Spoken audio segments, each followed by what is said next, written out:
With Pope Francis battling double pneumonia for weeks, I've been getting a lot of questions about what's really going on in Rome, what happens if a pope is incapacitated, and what about that conclave process, Raymond? Well, for answers, we go to Rome, where we're joined by Father Robert Sirico, co-founder of the Acton Institute and president emeritus, and my old pal. Father, thank you for being here.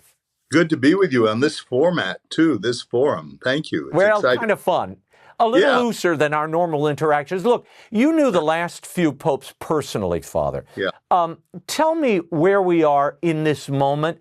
Pope Francis's situation remains touch and go. I mean, he's 88, he's battling double pneumonia, but they now say he's stable, at least for now. Right. Well, you know, in a way, this illness of the last 2 weeks plus is kind of as ambiguous as the whole pontificate has been, because what you have, I mean, if you read it like scripture study, you know, you have to learn how to exegete the New Testament. And with the Gospels, what you look for is the ipsissima verbi, the very words of Jesus. And then there's the redaction of the redactor, the writer, the author. And the epistemi verbi here is the doctors. They're just telling you what the science is. But the redactors, the Gnostic redactors, is the Vatican bureaucracy who want to, you know, maintain this grand tradition of the Pope is in good health until he's dead. Right. And I understand the tendency to do that. I mean, people do that with their grandmothers in the hospital when you talk to the kids. Oh, grandma's fine. Grandma's fine. Yeah. Now grandma's in heaven. You know, so it's that kind of situation here. But once you dig beneath all of that, and these people know how to read that, everyone's just kind of sitting on a mousetrap. You know, it's about to spring, and you just don't know when it's going to spring. Yeah, that seems to be the feeling of everybody I'm talking to. There's a tension. They know something's about to happen. But reading these daily updates on the Pope's health, I mean, it reminds me of the Queen of England. Remember, the Queen slept serenely at Balmoral. You know, that's always the line. And then the next day she's gone. But the most troubling thing to my eye, Father, and you're in Rome, so you can really speak to this. What do you make of the nightly prayer vigils? Every night for more than a week, major cardinals have been conducting these prayer services for the health of the Pope. You know, and I know there are a few hundred people there every night, but the regularity of that tells me this may be more serious, or he's in more danger than they're letting on. Well, right up until today, I mean, there was a general consensus without regard to ideology now. This isn't a conservative liberal thing. There was a consensus that he's not getting out of the hospital. If he's getting out of the hospital, he's getting out of the hospital at the last minute so that he could die at the Vatican, because no pope's ever not died there, at least in 1,000 years, probably. I don't know. So, I mean, that was the consensus. Now, you know, this came out late in the day. It'll be interesting tomorrow to pick up the atmosphere from other people. I'm having dinner with a journalist tomorrow night, and that journalists have a good assessment of what's going on. Yeah. Well, here's a question I've been getting a lot of over the last couple of weeks. What happens if a pope gets too sick to rule? You know, what if he's incapacitated, or God forbid, you know, he can't breathe. He's on intubated and on a ventilator. And that's very possible in this circumstance. I mean, it's not inconceivable. And it wasn't inconceivable to Pope Francis, because he said, and this is in the reporting, that in 2013, when he was elected, he drew up a kind of will that were he incapacitated, permanently incapacitated, that he now resigns. So there would be a resignation. And a resignation would be, or if what they're asking is what happens after the resignation, it would be much more like what obviously Benedict did in 2013, then John Paul II and all the previous popes, because there's a different schedule to be observed depending on the circumstance. Yeah, well, the problem with that letter, Father, is the Pope claims he doesn't know where it went. He gave it to the Secretary of State at the time, but nobody knows where that is. And here's the bigger question: who would invoke the letter and say, "Guess what? The Pope is in such straits that we're going to use this letter," and he's officially resigned? Who makes Well, that call? the dean, which is Cardinal Ray, he runs the church in the interregnum. So presumably that would be the interregnum. I find it very difficult to believe that that letter is really lost. That's just too important a letter to have gotten lost. And if it's in the Secretary of State's office, then somebody there has it, and there are probably multiple copies of it. Explain to people who are not Catholic. This is another question I've gotten from so many of our viewers and listeners. Well, first of all, where did the papacy originate? They say, where is that in Scripture? I don't read the Pope anywhere in Scripture. Where did it come from, Father? Well, first of all, the word Pope simply means father. And it originates in the Gospel of Matthew when Jesus says to Peter, "You are Peter," and he's playing with his name here because Petros, "You are Peter, and upon this rock, this Petros, I will build my church. The gates of hell shall not prevail against it." And admittedly, it is not a defined and clear statement like you have given throughout the centuries, and particularly at Vatican I and at Vatican II, for that matter, the two councils that define the papacy. So the church sees its origin in that text in Matthew's gospel, but also even as early as the first century, the letter of Clement, who is the Roman bishop, the third successor, if I counted right, maybe the fourth pope. He refers to himself in writing to the Corinthians. He's writing to the same people that, maybe a generation later that Paul wrote to. By the way, dealing with some of the similar problems that Paul was dealing with. And he says, here I am in Rome, something to the effect that God has given me the responsibility to preside over all the churches in love. So he sees himself in that way. And as you go through the history of the church, even those who would then become Orthodox 1,000 years later always saw the role of the Pope as the patriarch of the West, who had first dibs, so to speak, the first among equals. So even when they renounced his universal governing authority, they still acknowledged that he was patriarch and had a very important place in the history of the church. So this is not nowhere. This didn't just happen in 1930. No, and then there's the other scene in the Acts of the Apostles where the bishops are the apostles are squabbling, and it's Peter who stands up and says, "Wait a minute, this is what we believe. This is it." Well, so go ahead.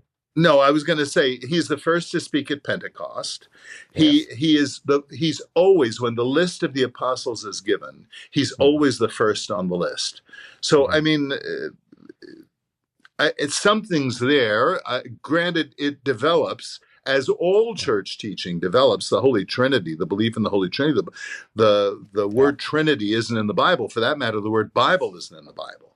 So you would have a development and a deeper understanding as you come to encounter Christ more fully. Yeah, and that line of Jesus, I mean, when he says, "I give you the keys to the kingdom of heaven, what you loose on earth will be loosed in heaven." That's a pretty clear mandate, and that's to Peter. So, that's a pretty strong scriptural citation if you need one. And why is the Pope important to Christianity, broadly speaking, Father? I mean, we don't cover the new president of the Southern Baptist Convention or the new, bishop of the Episcopal Church in England the way the world focuses on the election of a new pope. Well, I think even the secular world acknowledges that this is the first church.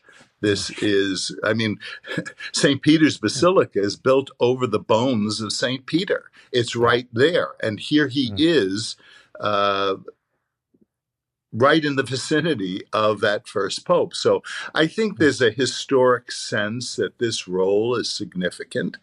And if Christianity is significant in the world. It is significant because Catholicism is significant, because Catholicism provided a certain unity of the church, a collection, a kind of succession that would not otherwise exist. Yeah, and there is that chain of men that goes right back to St. Peter, Right. through the centuries. And look, some of them were scoundrels, some of them were worse than scoundrels, and some of them were saints. And we knew a couple of those people as well. We did. Should the Pope resign, Father Sirico, or pass away? What happens? What's the first thing that happens? Well, those are two different questions. If the Pope resigns, then what happens is they kind of kick the whole process forward. In other words, they eliminate the laying of the body in state. Right. They eliminate the 9 days of masses. Of mourning, At least according to what I know to be the governing document, there would then be a set of what are called congregations. These are meetings of cardinals, not just the voting cardinals, but the cardinals over 80, and they would meet together, and there'd be a series of informal lectures given by each of the cardinals, and it's kind of divided in terms of, I think the last one had about 7 or 8 minutes each. Right. And this is a way of getting them to talk openly. Here's what the church needs. And then, of course, there are these coffee breaks, and people get to know one another. And that's going to be very important now, because so many of these cardinals are new, and they come from what Pope Francis has called the periphery. So these are not people who are in and out of Rome a lot. And in fact, a lot of that has been cut down by this Pope. During this pontificate, there was much less meetings. And then, of course, the COVID did that too. So if he resigns, we go right to those congregations. Yeah. And those go for what? A week, if memory serves, or so? These general congregations, general meetings of the cardinals? Yeah, just about a week. Now, do you want gossip? Go ahead. I love gossip, and our audience adores it. Go ahead. I don't know if any of this is true. We have to see. But the gossip is, there's several of these rumors, is that the chief canonist, Cardinal Ghirlanda, also a Jesuit, has been in and out of the hospital room, and that they have been working on a document that will revise that governing document that I mentioned earlier that governs the transition and the conclave, the election. And that in this document, it indicates, and this is where the rumor is, I don't know if this is true or not, but it's not uninformed. It's not out of the realm of possibility.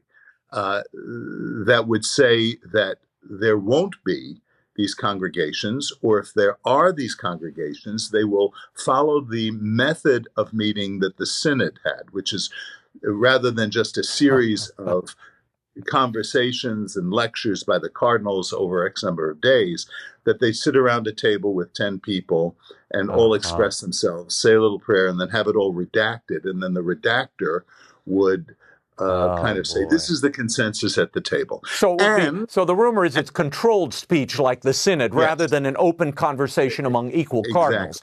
So this would be Pope Francis trying to control the outcome of that general congregation. And that maybe lay people, like at the Synod, lay people and non-cardinals could be added to that conversation. It's a conversation. It's not the vote. So that's one of the rumors that's going around, and has really been pushed by some notable influential Jesuits. Do you think that's a good idea? I think that's a horrible idea, having covered these synods. I have had it as a priest for 35 years with, now let's break up into small groups. I'd much rather have, especially at this time, with all of the questions that are on the table, with the ambiguity of this pontificate in a lot of ways, again, regardless of left and right. You want to settle some of the issues, you want to bring unity together. I think it is very important that those cardinals have a chance to just say what's on their hearts, and then listen to each other, then meet with each other and talk. And I think it's very important that the cardinals over 80, that is the ones who are retired, that no longer have a vote, that they be heard because they are the least politicized at this point. They come from outside of that whole world of consideration and negotiation, all of that. And they also have the most wisdom, or at least the most years, and that they're worth hearing.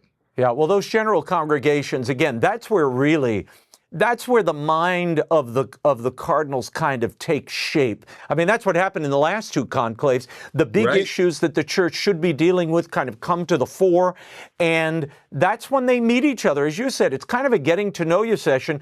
They meet in these general congregations, and they're out at dinner and out at get-togethers in the evenings where they further cement those coalitions, their like-mindedness on certain issues. Now, Father, I want to remind people, when Pope Francis was elected, our friend Cardinal George Pell, of happy memory, a great man, Pell's big calling card, if you will, for the election of Pope Francis was he was going to revise and fix the Curia, the workings of the Vatican, and he was going to root out corruption and fix the financial problems.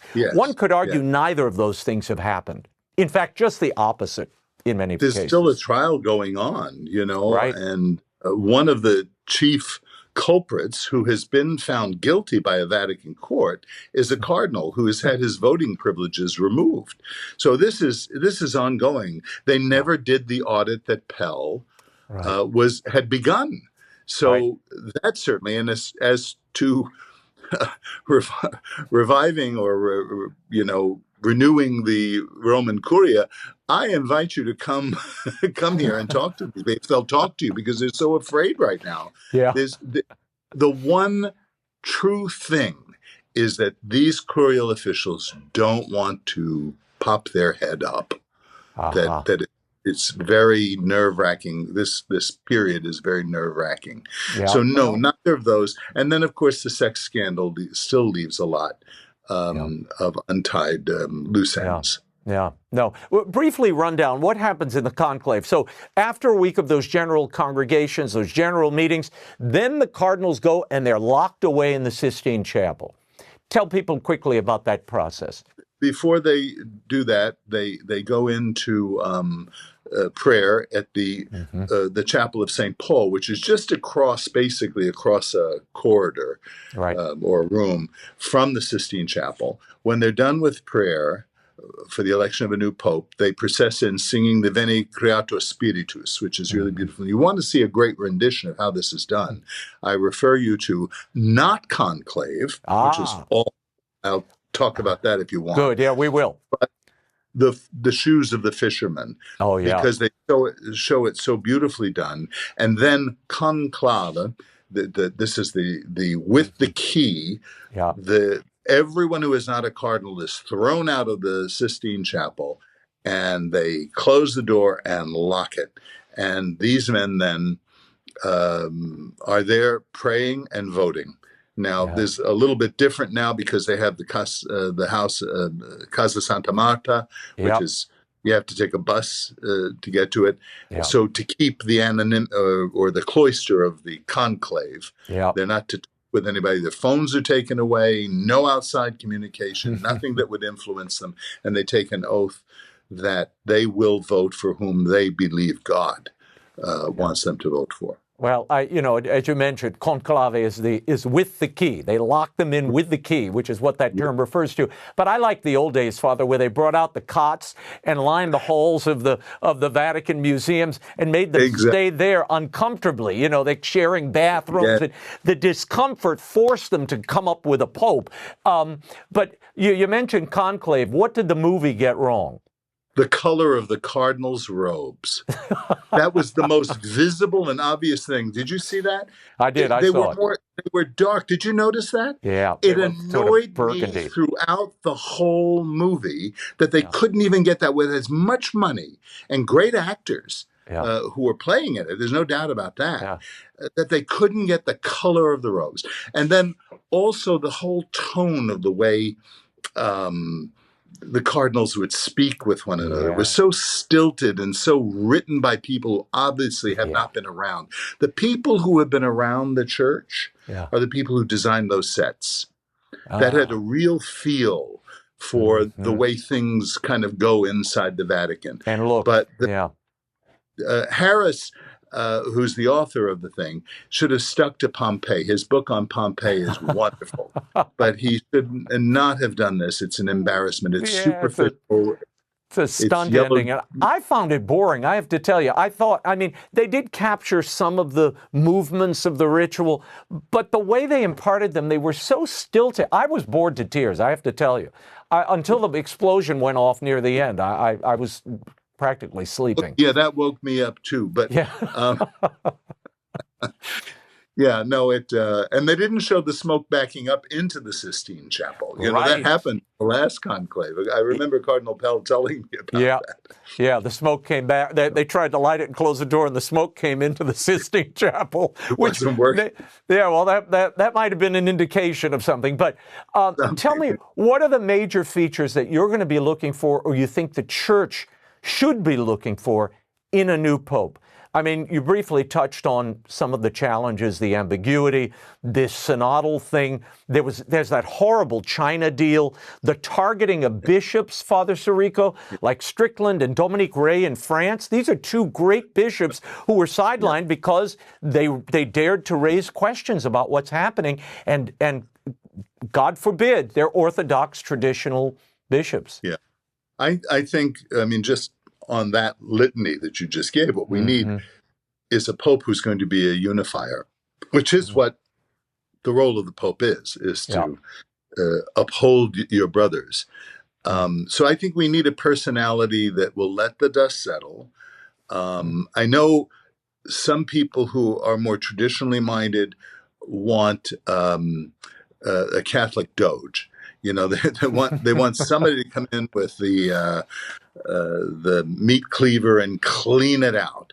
Yeah. I think we have the whole Church to think of here. And I think if we can use this experience of the ambiguity and the foibles of the last, I have to say, Francis, to the extent that he's admired by many people, because he is really admired by the person on the street who doesn't follow stuff the way we do. It's his message of forgiveness and mercy and love. And I think that's the part of this pontificate, whatever else you want to say about it, whether it was sincere, whether it was real and all the rest of it. I think that's a good lesson for us to talk in those terms. I will add one little coda here before we sign off. For many of the young men watching this show and who I come across in the world who are searching, and you see the polls, you see the Pew survey where the faith is growing in these young men. They're yearning for leadership. Pope Francis is not attracting them, Father. They are looking for a strong father figure who will stand counterculturally in the breach and offer the clarion call to the world that this is truth, this is Jesus Christ, come and stand and fight with me. It's worth it. The battle and the adventure is worth it. And that we haven't heard from a pope in an awful long time. Yeah, I'll give you the last word. No, I agree with you. It's absolutely needed. My only concern is that we don't do it with anger. Yeah, that we do it agree. with the love that Jesus shows the woman caught in the act of adultery. He protects her. He stops the stones from being thrown at her. He directs himself to her and says, I don't condemn you. But then he says at the end, and this is the things that's been muted, go and sin no more. Yep. We need to hear that again. And I also like that he confronts all of all of those in judgment, and he writes their sins in the sand. We need that part of it too. But Father, we could go on for a long time, but I'm going to have you back. Thank you so much, Father Robert Sirico, for being here, and we'll check in with you in the days ahead. Arrivederci. Thank you, my friend. Thank you for watching this clip of the Arroyo Grande podcast. I don't want you to miss an episode. Go to our Arroyo Grande YouTube channel and subscribe now. Turn on the notifications for breaking commentary, inspiring interviews. I want you to live a broad, thriving Arroyo Grande. Come back soon.